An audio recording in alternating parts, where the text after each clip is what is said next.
दोस्तों आज जो मूवी हम लोग एक्सप्लेन करने वाले हैं बहुत ही बेहतरीन मूवी है। ये कहानी दोस्तों एक संघर्ष की है, कभी ना हार मानने वाले जज्बे की है। अगर आपको कभी भी अपनी ज़िंदगी में लगा कि आपने हार मान चुकी है तो ये कहानी एक बार ज़रूर देखिएगा। आपके अंदर का जो जीतने का जज्बा है वो आपको ये कहानी जगा देगी। जी हाँ दोस्तों, चलिए मूवी की शुरुआत करते हैं। मूवी की शुरुआत में हमें दुनिया की भीड़ दिखाई जाती है। उन लोगों को दिखाया जाता है जो सिर्फ चलते रहते हैं, अपना काम करते हैं, लेकिन उनके बीच एक ऐसा आदमी भी है, एक ऐसा लड़का भी है जो इन सब से बिल्कुल अलग है। इसका नाम एरन होता है। दोस्तों एरन को ट्रैकिंग करना बहुत पसंद है। वो अपना सामान पैक करता है और निकल जाता है एक नई सैर पर। वो अपने साथ एक कैमरा भी लेता है जिससे कि वो हर चीज़, हर एक्सपीरियंस को रिकॉर्ड कर सके। वो अपनी कार से जाता है लेकिन उसकी कार आगे पहाड़ों में नहीं जा सकती थी, इसलिए वो उसे वहीं छोड़ देता है और साइकिल से आगे निकल जाता है। वो बताता है कि गाइड बुक के हिसाब से ब्लू जॉन कैनियन जाने में 4.5 घंटे लगते हैं, लेकिन मैं यहाँ सिर्फ 45 मिनट में पहुँच सकता हूँ। दोस्तों अगर आपको नहीं पता, ब्लू जॉन कैनियन दोस्तों एक पहाड़ों का चट्टान है, एक गुफा बोल सकते हैं, जो कि अमेरिका में स्थित है और यहाँ पे ज़्यादातर लोग ट्रैकिंग के लिए जाया करते थे। तो एरन भी यहाँ पर गया था ट्रैकिंग करने के लिए, कुछ मस्ती करने के लिए। उसके बाद वो अपनी साइकिल को थोड़ी देर के लिए वहाँ पर खड़ा कर देता है और फाइनली पहाड़ पर पहुँच जाता है। तभी उससे 2 लड़कियाँ मिलती हैं जो कि रास्ता भटक चुकी थी। वो उन्हें सही रास्ता बताता है और ये तीनों निकल जाते हैं मस्ती करने के लिए। दोस्तों ये लोग बहुत ही अमेजिंग चीज़ें करते हैं, अमेजिंग मस्ती करते हैं। ये तीनों पहाड़ के बीच में पहुंच जाते हैं दोस्तों, जिसके नीचे झील होती है, और उस पहाड़ से जंप मारते हैं, जिसके बाद वो सीधा नीचे झील में गिरते हैं। तो इसी तरह से काफ़ी अमेजिंग चीज़ें करते हैं। और उसके बाद एरन इन तीनों लड़कियों को छोड़कर आगे बढ़ जाता है और चट्टानों के बीच में से जाने लगता है। वो दोस्तों यहाँ पर सबसे बड़ी गलती कर देता है। उसका पैर फिसल जाता है और वो नीचे दरार में फंस जाता है। और इससे भी ज़्यादा बुरी बात दोस्तों ये थी कि उसका हाथ एक बड़े से पत्थर में दब चुका था। वो अपना हाथ खींचने की बहुत कोशिश करता है, आगे से हाथ खींचने की कोशिश करता है, ऊपर से खींचने की कोशिश करता है, वो पत्थर को आगे मूव करने की कोशिश करता है, लेकिन उसकी सारी कोशिशें नाकाम हो जाती है क्योंकि वो पत्थर बहुत ही बुरी तरह से उसके हाथ को लेकर दरार में फंस चुका था। वो जितनी भी कोशिश कर ले वो हाथ को निकाल नहीं सकता था। वो अपनी घड़ी निकालता है और टाइम देखता है और सोचता है कि मुझे अब थोड़ा थोड़ा पानी पीना पड़ेगा क्योंकि मेरे पास एक लिमिटेड पानी है। अगर मैं इसे पूरा पानी पी गया तो मैं ज़िंदा नहीं बच पाऊँगा। वो ज़ोर ज़ोर से आवाज़ लगाता है, क्रिस्टीन, मेगा। दोस्तों क्रिस्टीन और मेगा वही लड़कियाँ हैं जो उनको थोड़ी देर पहले वो मिला था, लेकिन उसकी आवाज़ सुनने वाला यहाँ पर कोई नहीं है। अब हमें कैमरा लोकेशन दिखाया जाता है, उसकी ऊपर की लोकेशन दिखाई जाती है जो कि बहुत ही बड़ी गहरी दरार में वो फंस चुका है दोस्तों। उसके दोस्तों ऊपर चट्टान में कहीं फंसा होता तो काश कोई उसे सुन लेता, लेकिन इतनी गहरी दरार में उसे सुनने वाला यहाँ पर कोई नहीं है। अब वो अपने बैग से सारी चीज़ें बाहर निकालता है, कैमरा, चाकू, घड़ी, रस्सी, सारी चीज़ें अपने सामने रख देता है और सोचता है कि किसकी मदद से वो यहाँ से निकल सकता है। वो अपने चाकू को उठाता है और उस पत्थर को काटना चालू कर देता है।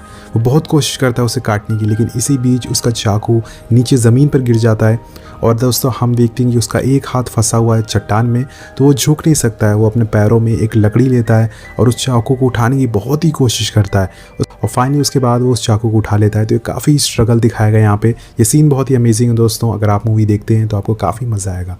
यहाँ पर हम देखते हैं कि धीरे धीरे करके रात होती जा रही है, लेकिन वो पत्थर 1 सेंटीमीटर भी हिला नहीं है।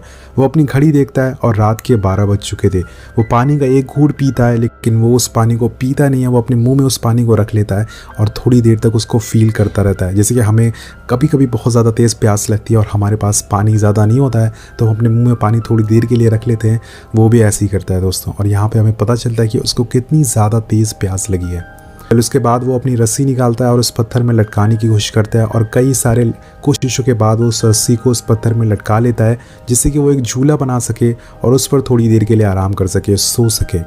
सो फाइनली उसकी आँख वहाँ पे लग जाती है, लेकिन यहाँ पर दोस्तों जैसे ही वो सोता है उसे एक सपना आता है। अपने आप को गिरता हुआ वो देखता है और उसकी आँख खुल जाती है। जब उसकी आँख खुलती है तो टाइम देखता है तो 12:45 हो रहे थे। मतलब सिर्फ 45 मिनट के लिए वो सो पाया। उसकी नींद भी उसको सही से नहीं हो पाई है। और जैसे उसकी आँख खुलती है वो फिर से पत्थर को काटना चालू कर देता है। हम देखते हैं कि अब सुबह हो गई है और एक बार फिर से हमें ऊपर का डायरेक्शन दिखाया जाता है। ऊपर से उसकी लोकेशन दिखाई जाती है कि वो कितनी गहराई में फंसा हुआ है। कि यहाँ पर एक चमत्कार होता है, चमत्कार नहीं बोल सकते, एक अच्छी चीज़ होती है उसके लिए। वहाँ पर दोस्तों धूप या फिर मैं ये कहूँ सनलाइट उसकी तरफ आने लगती है।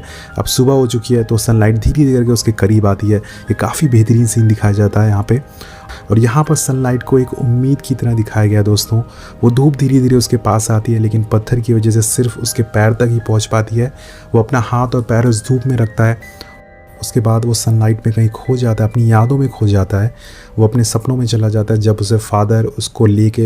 बचपन में उसके फादर उसको लेके सनराइज़ दिखाने जाया करते थे, उसको वो लम्हा याद आ जाता है। फिर उसके बाद वो अपना कैमरा निकालता है और रिकॉर्डिंग चालू कर देता है। वो बोलता है कि आज 27 अप्रैल है और 2003 का समय है। मेरा नाम एरन लैस्टन है। मैं यहाँ 24 घंटे से फंसा हुआ हूँ और ये रॉक रोल होकर मेरे हाथ में फंस चुकी है। यहाँ पे एरन सोचता है कि वो अब यहाँ से ज़िंदा नहीं बच पाएगा, इसलिए वो बोलता है कि जिसे भी ये कैमरा मिले प्लीज़ मेरे माँ बाप तक ये पहुँचा देना ताकि वो मेरी आखिरी रिकॉर्डिंग देख पाएँ। और वो अपने अंगूठे को दिखाता है जो कि अब पूरी तरह से नीला पड़ चुका है, मतलब कि वो उसका अंगूठा पूरी तरह से मर चुका है, उसकी जान निकल चुकी है। लेकिन तभी अचानक से ऊपर से कोई गुजरता है और वो ज़ोर ज़ोर से चिल्लाता है, please help me, please help me, मैं यहाँ फंसा हुआ। लेकिन वहाँ पर जो भी होता है दोस्तों, वो उसकी आवाज़ सुन नहीं पाता है और वहाँ से निकल जाता है। वो फिर से निराश और हताश हो जाता है और उसके बाद एरन अपने कैमरा को उठाता है और वो लास्ट रिकॉर्डिंग को देखता है जिसमें कि वो मदद के लिए चिल्ला रहा था और वो अपने आप को लाचार फील करता हुआ देखता है। लेकिन वो इतनी जल्दी हार नहीं मानने वाला था। वो अपने आप से बोलता है कि मुझे हार नहीं माननी है, मुझे लड़ना होगा। और अब रात हो चुकी है, हम देखते हैं फिर से अपना झूला बना लेता है, लेकिन इस बार वो अपने बैग को अपने सिर पर रख लेता है जिससे कि उसे थोड़ा रिलैक्स फील हो सके आसपास के शोर से।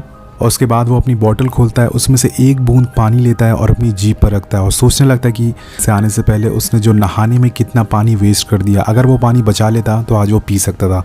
ये सारी चीज़ें उसके साथ होने लगती है। उसे एहसास होने लगता है कि पानी की वैल्यू कितनी ज़्यादा है। और यहाँ पर वो अपनी मॉम को भी याद करता है।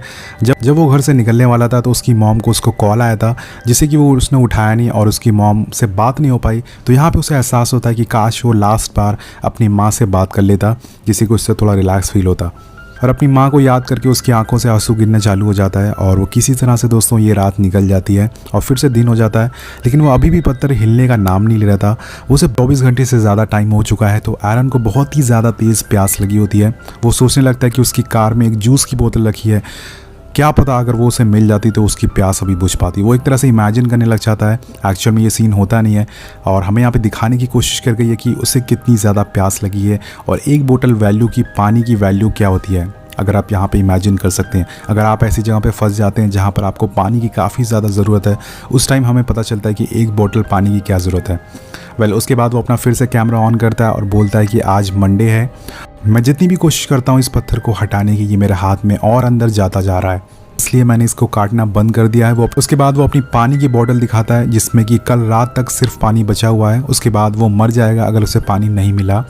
और एक और चीज़ बताता है कि सुबह यहाँ पे एक रैवन नाम की पंछी जाती है और मैं उसे डेली देखता हूँ। यहाँ पर सिर्फ 15 मिनट की धूप आती है जिसकी वजह से मेरी बॉडी भी कमज़ोर होती जा रही है।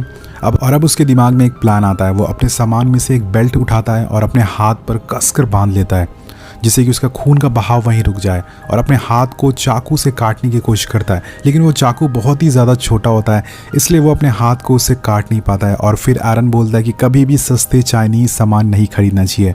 अब तो एरन ने भी बोल दिया कि चाइनीज़ सामान नहीं खरीदना चाहिए। आई होप समझ गए होंगे। वो बोलता है काश मेरे पास मेरा आर्मी नाइफ होता। तो फिर से वो निराश होकर बैठ जाता है और अपनी मॉम डैड के बारे में सोचने लगता है कि काश मैं उनसे आखिरी बार मिल पाता।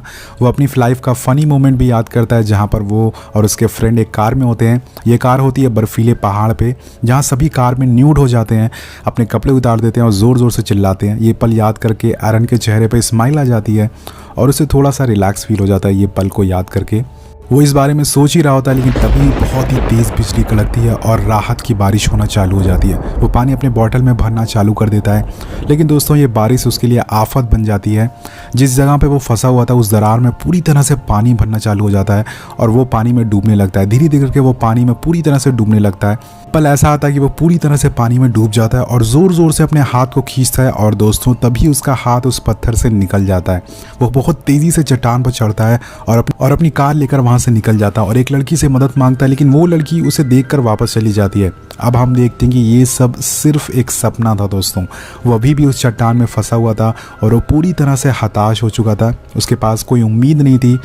और अब फिर से अगली सुबह होती है। वो अपने आप से बातें करना चालू कर देता है। वो अपनी मॉम को और अपने डैड को हाय बोलता है, वो अपने दोस्तों को हाय बोलता है। वो ऐसे शो करता है कि वो एक टीवी सीरीज़ में बैठा हुआ है और अपने आप से बातें करना चालू कर देता है। दोस्तों यहाँ पे वो पूरी तरह से फ्रस्ट्रेट हो चुका है, इसलिए वो अपना चाकू अपने हाथ में घुसा देता है बहुत ही बुरी तरह से और उसे बहुत तेज़ दर्द होता है। वो अपनी बोन्स, अपनी हड्डियों को एहसास होता हुआ देखता है जब चाकू उसकी हड्डियों को छूती है। तो ये बहुत ही बेहतरीन सीन है। और फिर से उसके बाद वो कैमरा अपना ऑन करता है, उन लड़कियों को रिकॉर्डिंग देखता है जो उनसे थोड़ी देर पहले मिली थी। उनकी रिकॉर्डिंग देखकर वो थोड़ा खुश हो जाता है, थोड़ा अपने माइंड को रिलैक्स करता है, थोड़ा उसको वो रिकॉर्डिंग देखकर थोड़ा सा उसके अंदर एनर्जी आ जाती है। और यहाँ पे दोस्तों वो फिर से हेलुसिनेशन चालू कर देता है देखना। वो अलग अलग चीज़ों को अपने पास देखता है, जैसे कि वो एक पुलिस वाले को देखता है जो उसे बचाने आया है, लेकिन वहाँ पर कोई नहीं होता है। और अगले पल वो अपने सामने एक सोफ़े को देखता है जहाँ पर उसकी पूरी फैमिली बैठी हुई है और उसे देख रही है। आज उसकी सिस्टर की शादी है। वो अपनी सिस्टर और फैमिली को बोलता है आई मिस यू, और वो पूरी तरह से गुस्से में आ जाता है और ज़ोर ज़ोर से उस पत्थर को मारने लगता है। बोलता है कि आई हेट दिस रॉक, मुझे नफ़रत है इस रॉक से। तो यहाँ पे हमें एरन का फ्रस्ट्रेशन दिखाया गया है, उसका जो गुस्सा दिखाया गया है। वो ये भी सोचता है दोस्तों कि ये पत्थर हज़ारों साल से मेरा वेट कर रहा था कि मैं यहाँ पर आऊँ और ये मुझे यहाँ पर फंसा सके।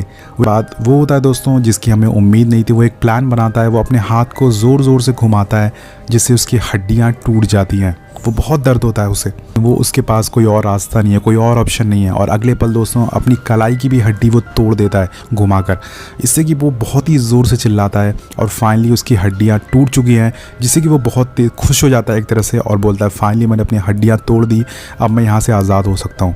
वो अपने हाथ से चाकू निकालता है और अपने हाथ को काटना चालू करता है। ये बहुत ही पेनफुल सीन है दोस्तों, बहुत ही ज़्यादा दर्दनाक उसका इमोशन दिखाया गया है।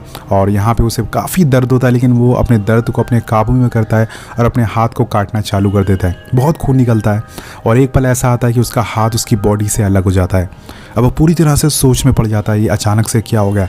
लेकिन वो अपना कैमरा निकालता है और अपनी एक आखिरी बार अपने हाथ की फ़ोटो खींचता है, कटे हुए हाथ की। के बाद वो रस्सी से क्लाइंब कर कर ऊपर चढ़ जाता है और इतनी दिनों बाद वो धूप को देखता है, खुली धूप को देखता है, खुली हवा को देखता है, जिससे कि उसे बहुत ही ज़्यादा खुशी मिलती है। अब एरन को इतनी प्यास लगी होती है कि वो पास के तालाब से गंदा पानी पीने लगता है और वहाँ से आगे निकल जाता है। और तभी दोस्तों उसे एक फैमिली दिखती है। वो ज़ोर ज़ोर से चिल्लाता है मुझे मदद चाहिए, प्लीज़ हेल्प मी। और वो फैमिली उसकी आवाज़ सुन लेती है। वो उसके पास आते हैं, उनको पानी पिलाते हैं एरन को। और एरन उनसे बोलता है कि आज सुबह मैंने अपने हाथ काट दिया, मैं चट्टान में फंस गया था। वो आदमी एरन से बोलता है कि तुम्हें आराम करना चाहिए, लेकिन एरन बोलता है कि नहीं, मैं यहाँ रुक नहीं सकता, मुझे जलना होगा, मुझे आगे जाना होगा। उनका एक साथी आगे जाता है और मदद मांगता है। और अगले पल ही हम देखते हैं कि एक हेलीकॉप्टर यहाँ पे आ जाता है एरन को बचाने के लिए। और यहाँ पर दोस्तों एरन की जान बच जाती है उसकी। दोस्तों ये एक सच्ची घटना पर आधारित कहानी है। एक आदमी जिसका नाम एरन था, वो किसी तरह से चट्टान में फंस गया था और उसने अपना हाथ काट दिया, जिसकी वजह से वो वहाँ पर निकल पाया और अपनी जान बचा पाया। उसके बाद दोस्तों मूवी के लास्ट में हमें एरन और उसकी वाइफ की रियल फ़ोटो भी दिखाई जाती है। और ये कहानी देखकर आपको समझ आ गया होगा कि ज़िंदगी में कभी हार नहीं मानना चाहिए, चाहे हालात कुछ भी हों, कैसे भी हों, हमें कभी भी पीछे नहीं हटना चाहिए दोस्तों। और तो ये संघर्ष की कहानी आपको कैसी लगी नीचे कमेंट करके ज़रूर बताएगा। और मैं अगर बात करूँ इस मूवी के बजट का, तो इसका बजट था $18 मिलियन और इस मूवी ने कमाई करी $60 मिलियन की। आपको मूवी कैसी लगी नीचे कमेंट ज़रूर करिएगा। सबसे इंपॉर्टेंट चीज़, चैनल को सब्सक्राइब करना मत भूलिएगा। Peace out.